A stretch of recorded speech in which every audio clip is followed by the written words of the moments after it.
Welcome to my Bangla blog. আজকের ব্লগটা on the way থেকে কেন স্টার্ট করছি সেটা হোপফুলি থাম্বনেল আর টাইটেল থেকে তোমরা বুঝতে পেরেছো। আর যদি না বুঝতে পারো কোনো প্রবলেম নেই, আমি তো আছি বলার জন্য। তার জন্য কিন্তু পুরো ব্লগটা তোমাদেরকে দেখতে হবে।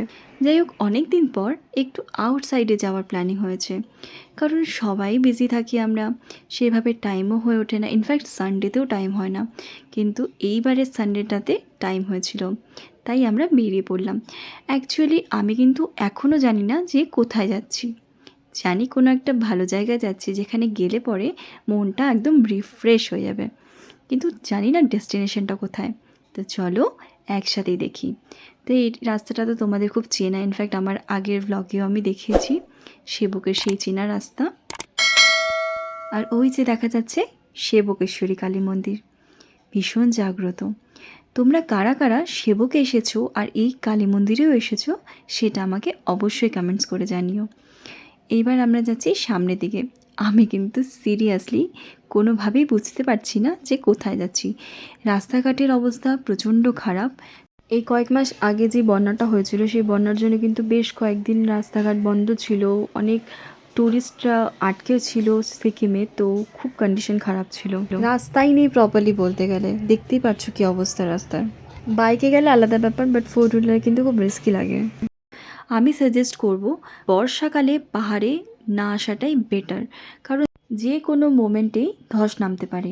আর তার জন্য কিন্তু প্রচুর পর্যটক যারা ঘুরতে আসে বাইরে থেকে তারা কিন্তু আটকে থাকে। নিউজে তো তোমরা দেখতেই পারো। তো বর্ষাকালটাকে অ্যাভয়েড করে পারলে। আর এই সেই জায়গা যেখানে ভাইয়ের বার্থডে সেলিব্রেশন হয়েছিল, সেই ব্লগটাও কিন্তু চ্যানেলে আছে, চাইলেই দেখে নিতে পারো। এইবারে আমি একটু একটু গেস করতে পারছি যে আমরা কোথায় যাচ্ছি, কিন্তু যাক, এখনই ডিসক্লোজ করবো না, তোমরা দেখতে থাকো। আশা করি তোমাদের ভীষণ ভালো লাগবে। আর এই যে এখানে একটা ওয়াটারফল দেখা গেল, আমার বাবার খুব পছন্দ ওয়াটারফল।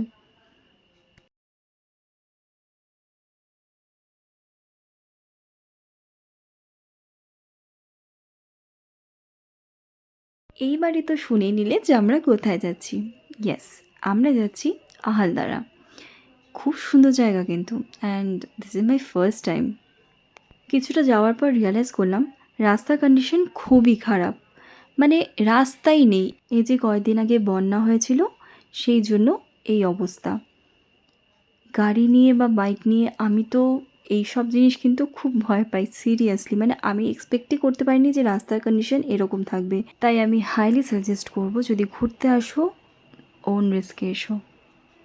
যাই হোক, চলে এসেছি যখন, তখন এই মোমেন্টটাকে এনজয় করি। টেনশন হচ্ছে সেটা তো আলাদা ব্যাপার, কিন্তু ওই যে দূরে যে ভিউগুলো দেখা যাচ্ছে সেটা দেখে কিন্তু মনটা ঠিক হয়ে যাচ্ছে। পাহাড় তো আমার এমনি খুব ভালো লাগে।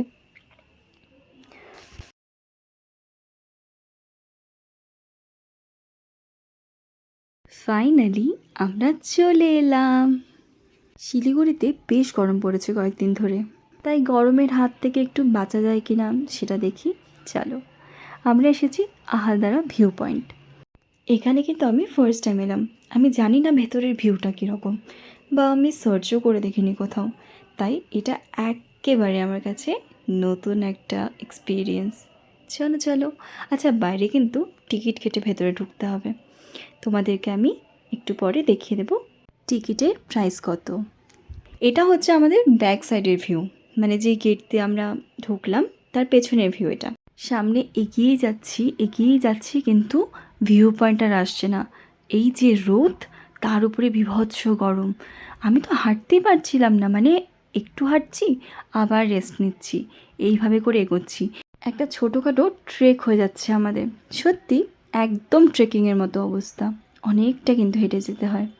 যাই হোক, বেশ কিছু দূর এগিয়ে যাওয়ার পর দেখলাম ওয়েদারটা একটু চেঞ্জ হয়েছে, কিন্তু গরম লাগছেই। আমি তো পুরো ঘেমে গেছিলাম। যাই হোক, তারপরে যে ভিউটা দেখতে পেলাম একদম আনএক্সপেক্টেড ছিল আমার জন্য। প্রথমে বুঝতে পারি যে সামনে কী দেখতে চলেছি। কষ্ট কিন্তু হচ্ছিল, এটা ঠিক, তবে ওই যে কথায় আছে, কষ্ট করলে কেষ্ট পাওয়া যায়, ওই হচ্ছে অবস্থা। আমার সব টায়ার্ডনেস এক সেকেন্ডের মধ্যে কিন্তু গায়েব হয়ে গেল। কেন, সেটা কি অল্প অল্প বোঝা যাচ্ছে? চলো চলো, আরও একটু হাঁটতে হবে। সামনে একটা ছোট্ট দোকান দেখা যাচ্ছে, চলো দেখে নাও এই দোকানে কি কি পাওয়া যাবে। আমরা কিন্তু ঘুরে এসেই তারপরে খাবো। এই যে চলে এসেছি সেই জায়গায়।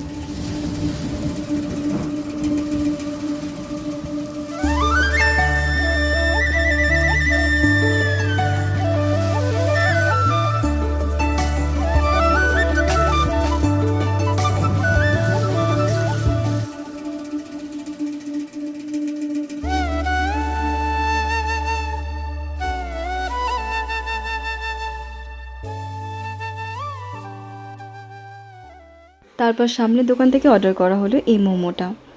সত্যি বলছি এই মোমোর যে টেস্ট ছিল না, জাস্ট মাইন্ড ব্লোয়িং।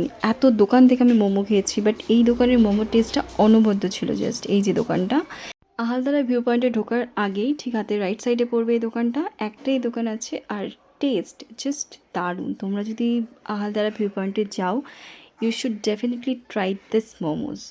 এটা এক্স্যাক্টলি আমার কয় নাম্বার প্লেট আমার মনেও নেই, এটা কিন্তু ফার্স্ট প্লেট একদমই ভেবো না। এর আগে 2-3টে মনে হয় খাওয়া হয়ে গেছে অলরেডি। প্লাস মোমো আমার এমনিও খুব পছন্দের, তার উপরে এত ভালো বানিয়েছে কী আর বলবো, মানে এভরিথিং ওয়াজ জাস্ট পারফেক্ট।